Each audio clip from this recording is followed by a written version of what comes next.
Jonathan, why are you calling me? Jonathan, why are you calling Jen? We're trying to record ONRAMP, Jonathan. Don't you know where we are? Yeah, we are. We are recording an episode of ONRAMP, and Our editor. what is he What called? does he do? I don't know what he does. I don't know what he does, He but makes us he's sound calling good. me on the phone. He's calling you on the phone? No, he's FaceTiming me. Okay. Well, Jen answers that call. We're going to be talking about take a hike, cougar hunting, and who do you think talks about wellness in this episode? Hey, Jonathan, this is part of the intro for ONRAMP, so hey, good to see you, buddy. Yeah, community at its finest. Yep. Join us. Join us. Jonathan joined us.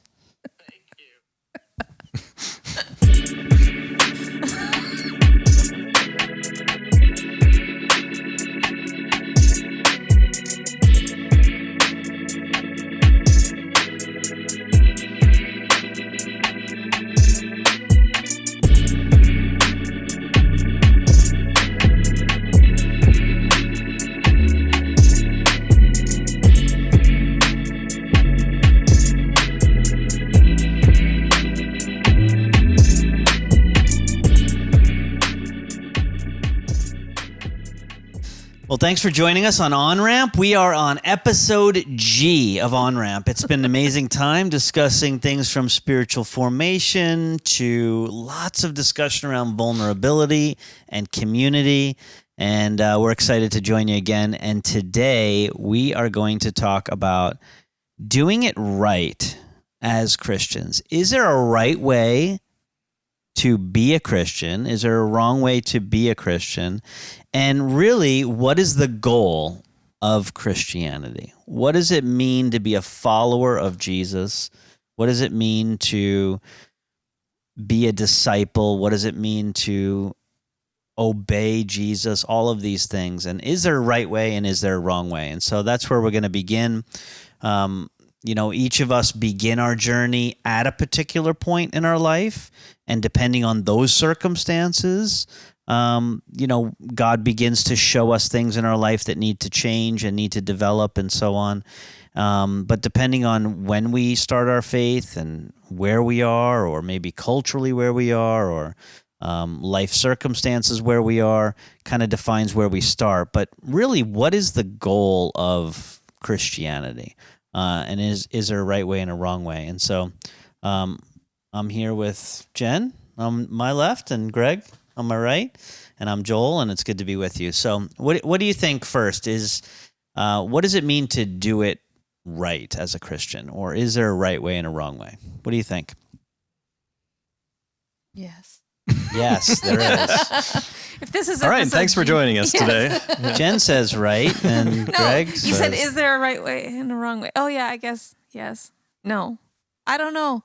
I think this is, I think the question has come up because in multiple spheres that I've been in, whether it's been praying with people or in the classroom or just in conversation, there have been similar questions that have asked, am I doing this right? Whether it's, approaching inner healing or counseling or prayer, am I saying this right? Or is there a right thing that I need to be doing after I get baptized or after I come to faith? And so it's just had me thinking, as we're doing what Jesus did on Sunday nights, is there right ways to be doing things? Am I doing it right? And so it's just been stirring up the question, and that's why that's how we kind of arrived at this question today. So, and it's kind of human nature, isn't it? I think it's a bit of human nature that there's a right way to do things, and I think that gets drilled into us so much in school out there, that work. It's that we kind of tend towards thinking the same things for Christianity. There has to be kind of a right way to do this. There's got to be like a path. There has to be kind of a way that I should make sure that I'm on that path if I want to be, pleasing to God or doing it right or making other people happy or whatever it is. But I think it's kind of human nature that we look for the right way to do things. Yeah, and I think it's kind of interesting because we were talking a lot about wholeness and wellness and those kind of journeys that often involve some kind of like counseling or a coaching or type situation. And it is interesting to me, who I've often been in the counselor's seat, to be considering that there's a right way for you to engage this process. And really, it's usually wherever you're at. People come, and wherever you're at is where I will meet you. And where the goal is just one step, towards a more whole version of you. And so for me in that seat, looking at doing what Jesus did, I'm just really intrigued at, okay, what's, one step more towards all that Jesus would have me be and do and participate in, with the world around me, with myself personally, with, my own wholeness journey. And so all these layers have kind of been colliding, whether it's how I'm interacting with people or in the posture of learning in our Sunday nights. So I don't know if I have an answer, but I think for me, sometimes the right way is what someone has taught me. So it's, in construction, it was like, okay, to put two pieces of wood together and hammer it here, here, and here, and use the hammer a particular way and use a tape measure a particular way and cut wood a particular way. All of that I learned from, my brothers growing up. And it's not till later in life sometimes you realize those actually weren't the right way. Those were the wrong way, but that's the way that you learned how to do it. And so I think sometimes with Christianity, with my spiritual walk, sometimes I've just done things because that's how I was shown how to do them. And no one's really shown me any difference, so I keep doing it. I think it's the right way, but is it the right way? But something I've arrived at more recently in the last few years is that I have to define the right way for growing as a follower of Jesus, depending on what is my goal for my life personally and my spiritual life. And so when it comes to doing it right, what is the goal of Christianity? Like, why do we follow Jesus? Other than eternal life, why do we follow Jesus? What do you think? Well, I think if there's a goal to being a Christian, it's being transformed into the likeness of Jesus. To me, that's the goal. Preach it. There you go. Right? Like that, to me, that's the goal. Transformation in your life and being transformed towards Jesus, right? That is the goal. And I think that, I think what you said kind of resonates with me as well, is that I think what happens is someone will figure out maybe one way in their life, here's some steps that I had to get transformed to be like Jesus. And then they start saying, well, that's the way everybody should do it, right? If it worked for me, it must work for you. So then they pass it on to somebody else who passes it on to somebody else. And before you know it, we've got, here are the steps, right, that you need to follow. But I don't think the steps are the same for everybody. And I don't think the journey is the same for everybody. I think the goal is the same, Christ-likeness, but how we get there or what part of our life Jesus wants to work on to make it more Christ-like is different for each of us. And I think even the process to get there is different for each one of us. But the question I was asked is, are you being transformed to be more like Jesus? Yeah, and I think, different things, like, to think that there would be an exact order that everyone's discipleship should take place it's crazy. You mentioned that it depends on where you come, what age you come to faith, where, culture, time, space, continuum. These all affect our process. I have a friend in my past who he joined a Bible study on tithing, on giving, and his friend was like, "Hey, you like money? Do you want to come to this thing?" And so he never went to church, came to a Bible study on tithing, became a Christian. Is that where you would usually have people come to faith? No, not usually. It wouldn't be a typical kind of evangelism strategy. Especially people that like money. I would bring them to a tithing seminar. Like if you like money, let's go lose some. Give some away. But it's just, I have several stories over the years where people, come to a specific teaching about something for the church that you would usually, and they are profoundly impacted by Jesus. And so to say that you have to learn this, and then you have to learn this, and then you have to learn this, and then you have to learn this, and that's the discipleship journey, there are things that are helpful to learn, but we do that sometimes, right? Like sometimes we know there's different on-ramps where people get connected with the church. Good. You see that? Yeah. Nice job. So, but then what we do is once they're in the church, we put them on the track and we say, okay, well, first thing you got to do is get baptized. Well, the first thing you got to do is make a commitment to Jesus and pray this prayer. The second thing you need to do is get baptized. Then the third thing you need to do is get in a discipleship class. Like we kind of do that to people sometimes. Like no matter how they get connected with us, then we put them on the track. And I don't think that's super healthy. It's easy. It is easy. I'll give you that. It's easy because what we're talking about, if it's not that, it's a lot more challenging. Right. I think part of that, the reason we do that is there is a certain amount of accountability to a process. So I think that having a process isn't the worst thing. It's just, I think what happens is we actually are more concerned about having people in a process than we are about thinking about the end product. Right. And it's like, if we just get you into a process, Alpha, Life Group, okay, now that they're in the process, now we can just think about something else. And it's almost like, well, what is the product? Like, is the product that you've gone through the book of Genesis? Is the product that you have knowledge about the Bible and about Jesus? What is it? Is it principles about marriage? I think transformation is a word that is, Jesus is really the guide in my life. Every day, all day, in every sphere of it, like wherever I'm at, in my work life, my play, my leisure, my ministry life, holidays, if I have those.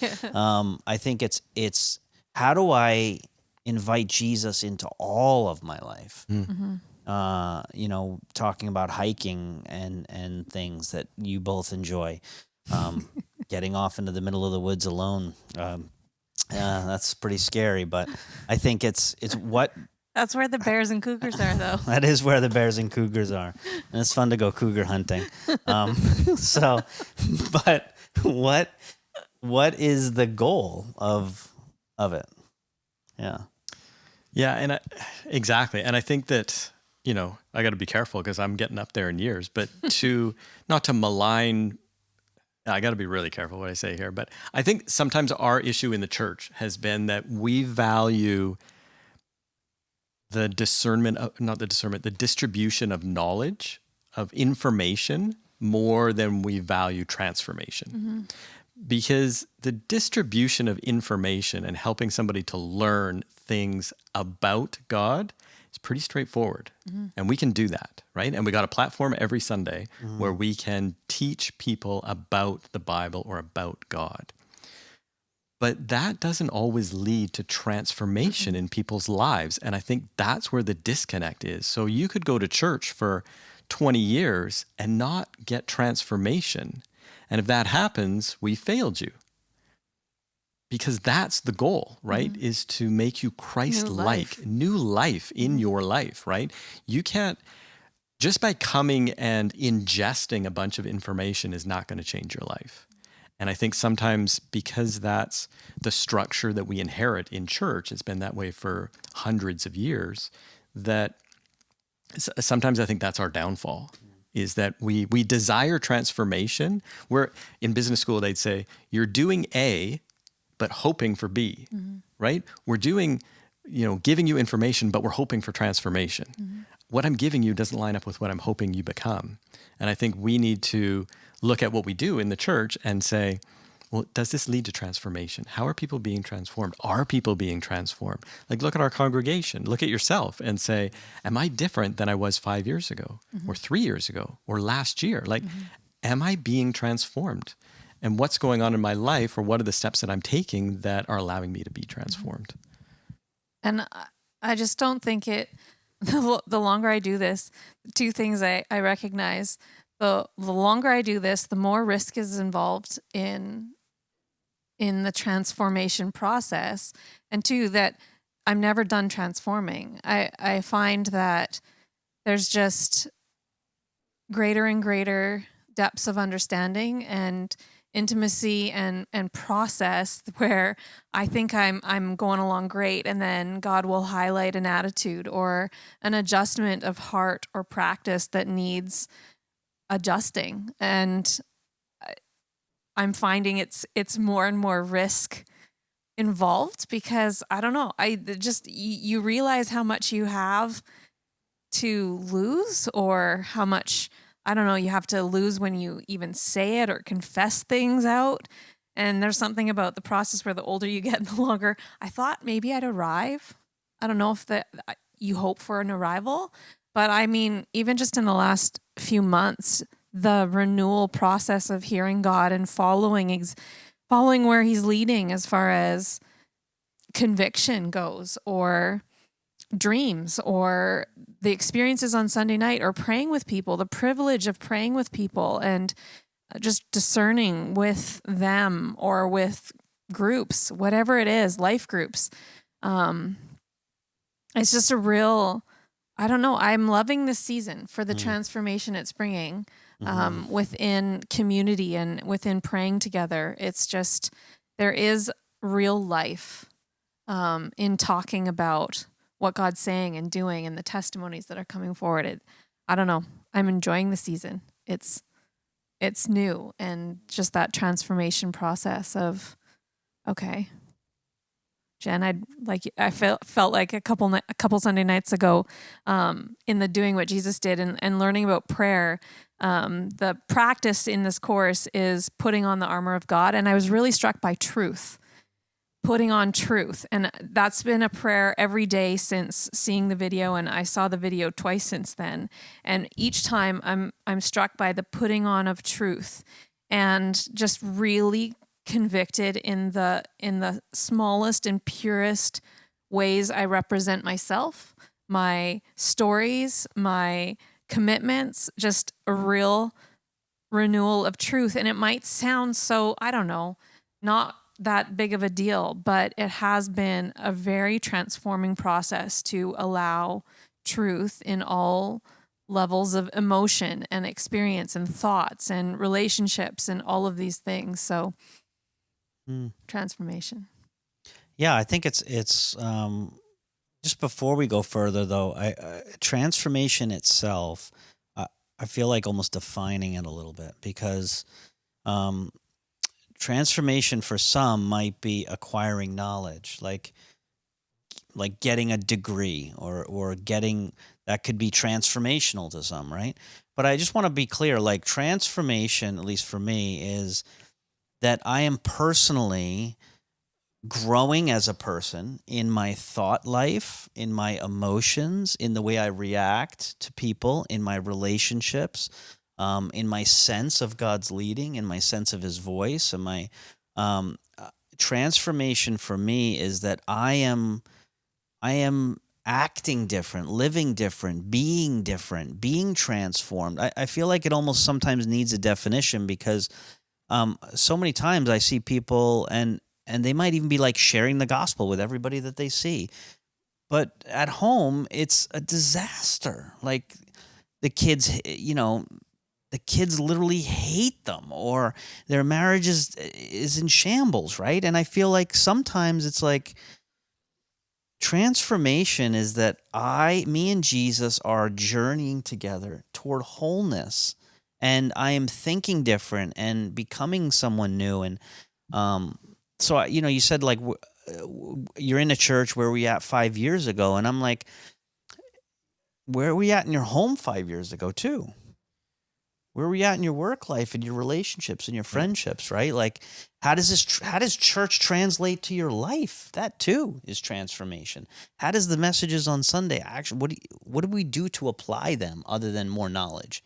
Do I live these things out? Anyway, I know it's a bit of a rant, but I felt like kind of transformation is a big word, right? Well, but it involves change, right? Like it should, I don't know. Somebody told me that like once we start to change, it starts on the inside of us. Mm-hmm. And by the time it starts leaking out to the outside of us, there's been a tremendous amount of change already on the inside of us. But I think sometimes we have different areas that need to be worked on, right? And I'm not convinced that the Holy Spirit works on every single one of your areas all at exactly the same time. Sometimes I think he focuses on an area and he says to me, Greg, this is what we're going to work on for the next 6 months or this year, right? And it's an area of your life where whatever you need some transformation in. It's not good at home, or the kids do hate you, or whatever it is. And I think sometimes he'll focus on an area. But I think our goal is that we allow him to focus on that area. We do what it is he's asking us to do. We are kind of introspective, that we look at our own lives and say, well, what's going on? Like, what do I really believe in this area? Is everything that I'm believing, does it line up with the way God thinks? Well, I don't think it does. Okay, so let's work on it a bit. But I don't think it's like, I think it can be. Like, I think he can work on different areas and there still might be other areas that are a mess. It doesn't mean you're not going through transformation. It just means you're working over here and not yet. We haven't yet gotten over here. So what's an area that God's working on you for in the area of transformation? How are you being transformed? The word transformation too, I always think of metamorphosis. I think of the process of a caterpillar becoming a butterfly. And I think of that's the kind of transformation. It's that, I was living this particular way and God spoke into my life and I began a journey of being literally like transformed, like in almost a new creation in that particular area in thought life or whatever. For me, I'll just lead and let you guys think for a bit. But for me, there's areas in my thought life and, areas around, I can pick, let me just pick one, criticism of myself, criticism of others, criticism of my kids not doing their work when I tell them to, criticism, just a critical kind of thing. And God's been working on that. And like, Joel, you preach about grace, you talk about grace, but provide grace to people in your relationships. Provide grace to people when you don't know the whole story. Provide grace. And, so I've been really working on that in my own life and praying through it. And it's not easy and it takes a long time and it takes a lot of effort. But, God has really given me an increased grace for people. But I'm in process. I'm not there yet. I'm not transformed by any means. But that's just an area that God's been working in me is watch your thought life and, provide grace instead of, criticism. But how about you two? What is an area that God's been working on in you? Jen's already quite Christ-like, so I'll be interested if she has really anything that she's working on in her life right now. You jokers. Are we rock, paper, scissors to see who goes next? It's always ladies first, isn't it? Oh, transformation. Yeah. Yeah, I don't even know where to start, really. I feel like towards the end of last year, it became obvious that I needed to deal with some painful points of the past. And they were surfacing in situations that had occurred from, I don't know, a year to 10 before, is what I thought. And then it stemmed to a little bit past that. And just kind of life for me often moves at a quick pace. I can do a lot. I love doing a lot. I love being involved with people, even new people. I love being around, doing things, and I've always had quite a full life.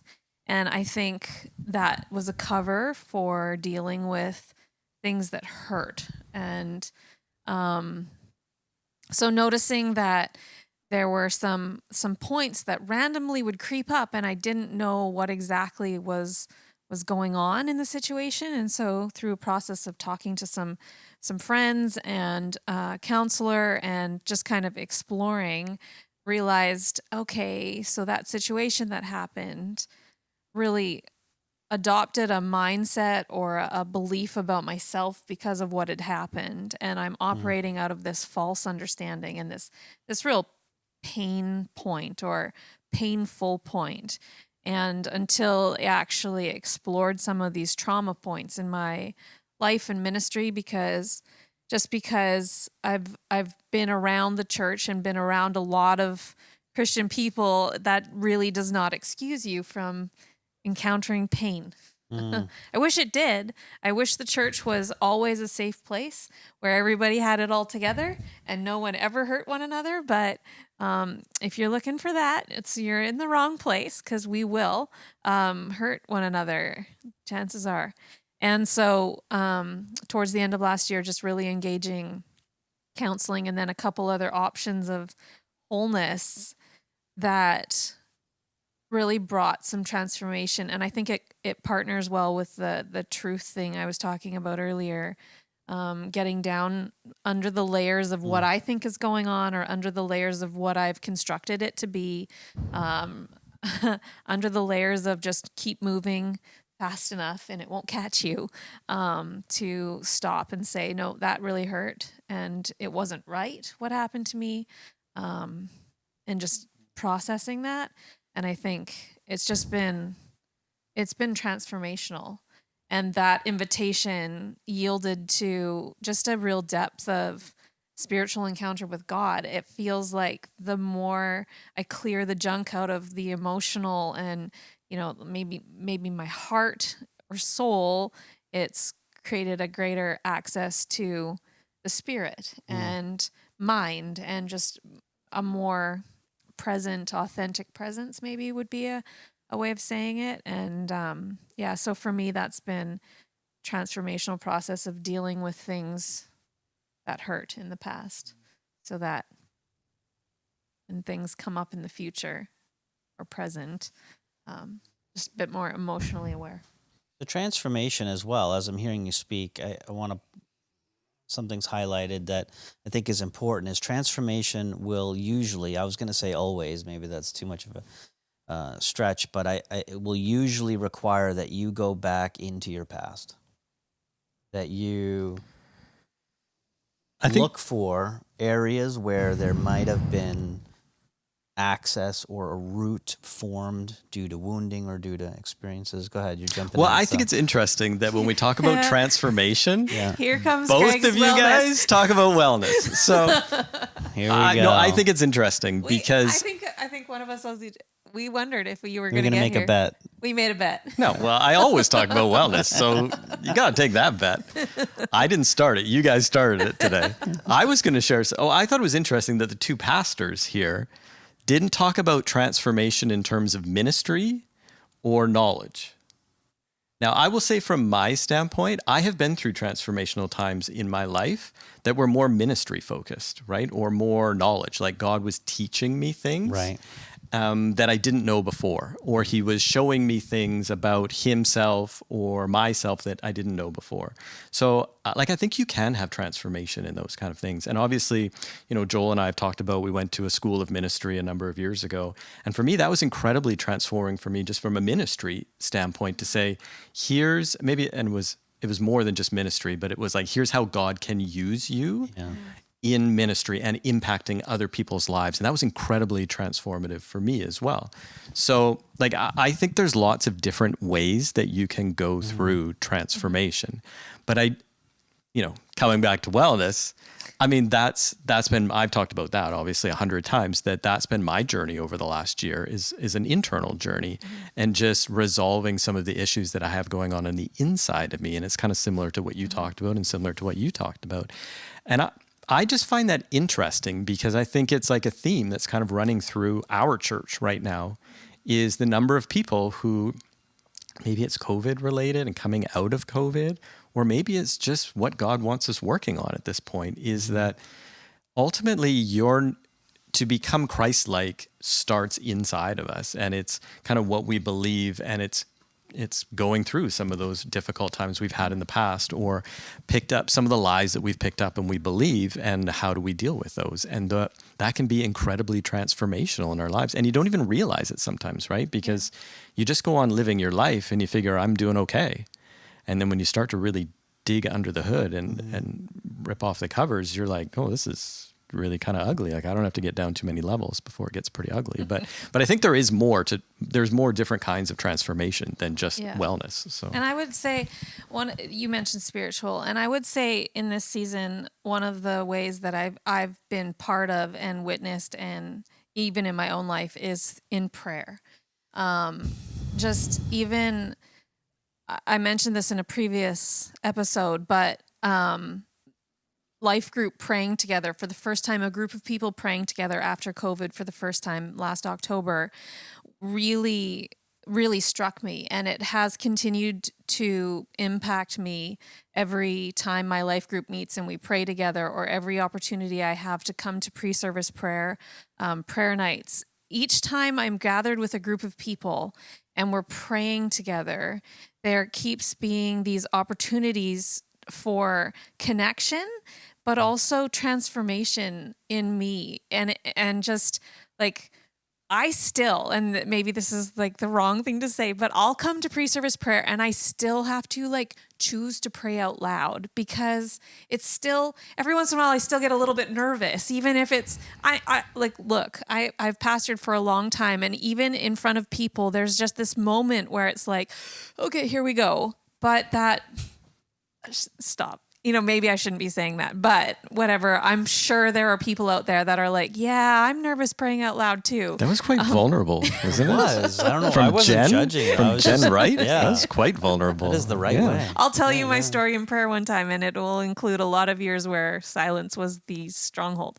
But just thinking about the privilege of being with people and praying with people has been, for the people that I've been praying with, there's been points of transformation, but also just witnessing it and hearing testimonies and seeing transformation becomes transformational. I don't even know if that's making sense, but when I hear stories of people that are experiencing just breakthrough or testimony or whatever it is, it fuels something in me to say, I lean forward into the more that God would have for me when I hear about what's going on for you. And so I think as well, like you're transformed in an area when you're in a similar situation, pre-service prayer or whatever, when you're in a similar situation that you've been in before, but you react differently. Yeah.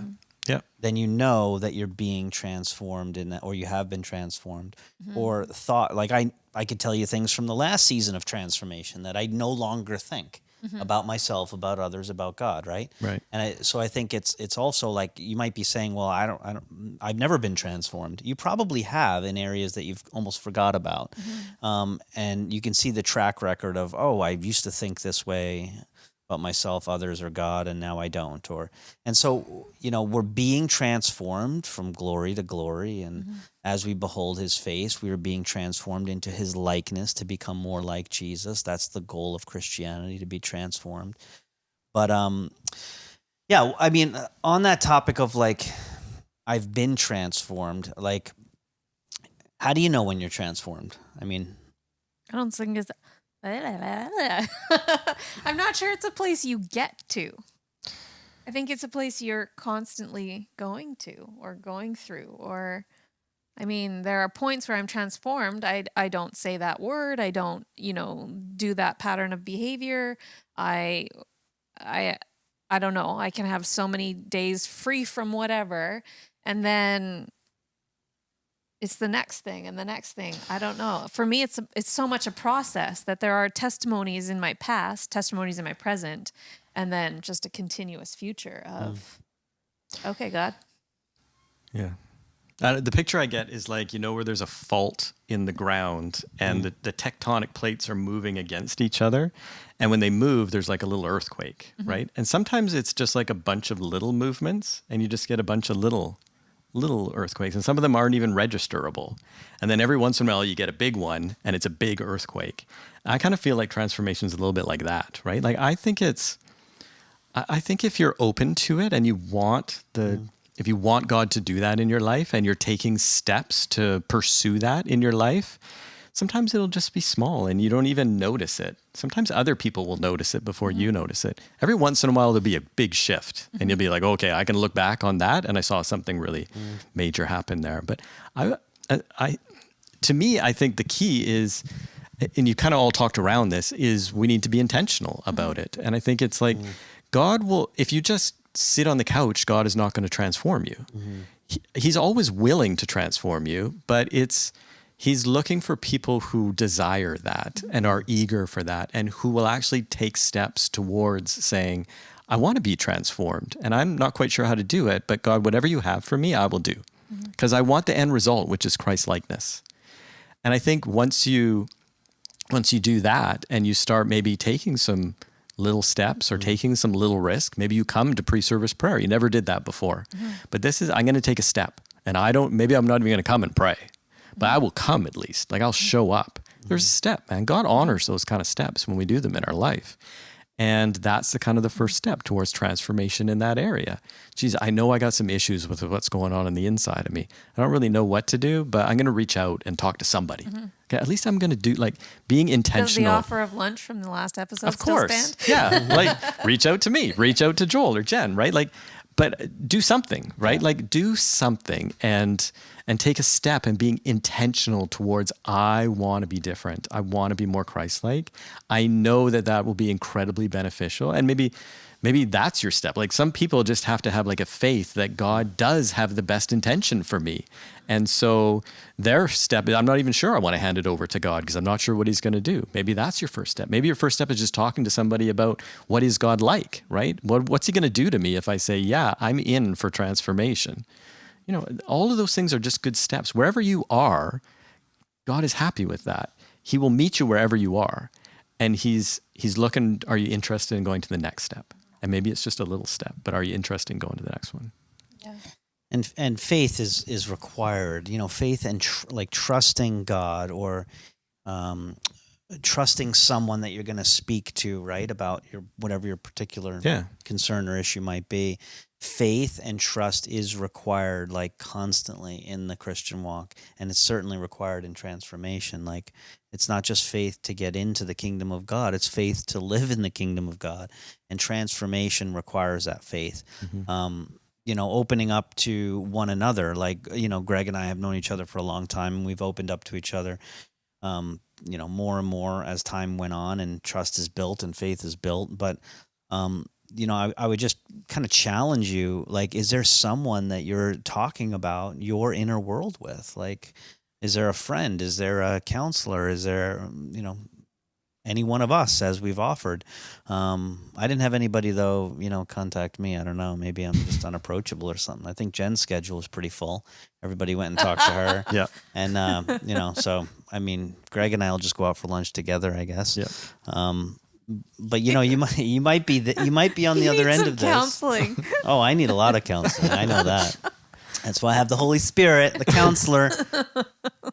But you might be listening, and you might not even know that there's areas in your life that need transformation, or you might not know that transformation is even an option for you. And so I don't know, I would encourage, maybe we could all just encourage someone to do something. Greg's mentioned maybe go to pre-service prayer, or stepping out in faith, or coming to Sunday nights, doing what Jesus did. It could even be going on a hike, like joining in community.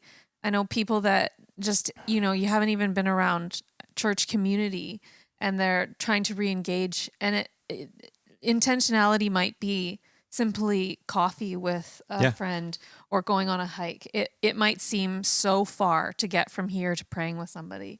And so I just think that so many times over the years, I was working at Old Navy years ago, and I felt really stuck in a pattern of life. And I felt like God showed me, Old Navy has like items of the week.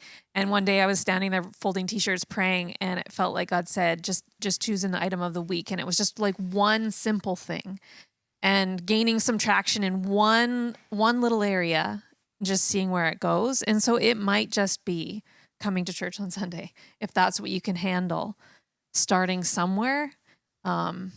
It might not be the big set up a prayer meeting, which I'm totally happy to come and pray for you.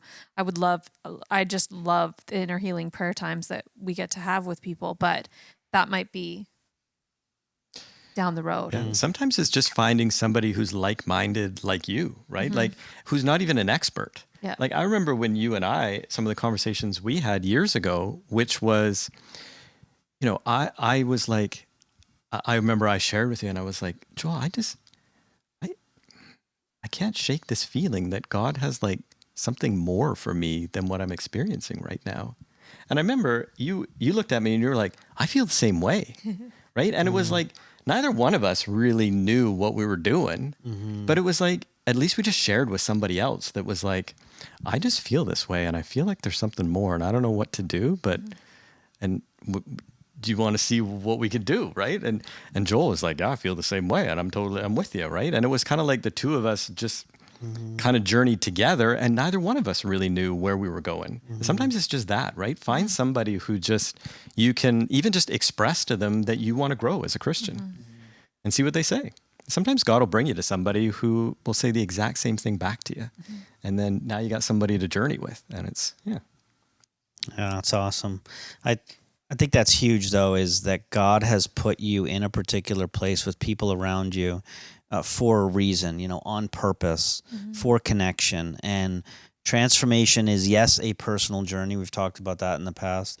And it's also something that happens in community. Transformation happens in community. In fact, Jesus called 12 disciples, 11 of them, we think. For the most part, their lives were pretty transformed living in community with Jesus, right? And so whether it's alone or in community with friends, transformation is the goal of Christianity. Being a totally different new creation, thinking different, acting different. And ultimately, the series that we're doing on Sunday nights, doing what Jesus did, it's almost like, I feel like calling it, becoming who Jesus is, because there's a real being component that the doing kind of feels like, oh, just tell me like what I need to do and give me a formula and give me step by step. It's not that kind of doing. It's a doing, but it's more of a being or a becoming like this personal becoming like Jesus. And so join us on Sunday nights for that, or pre-service prayer 9:30, 10 o'clock service at Northside, or just phone up a friend and go out for coffee or whatever. But understand that I think whatever discipleship class or life group or community event or sermon or church that you might go to, transformation is the goal, that we are being transformed to look a little bit more like Jesus each day. Yeah. So it's good. Bless you wherever you're at. We want to hear from you as well. So please reach out or drop a comment or send us an email, or Greg will take you out for lunch because anytime. Yep. He loves lunch and loves people.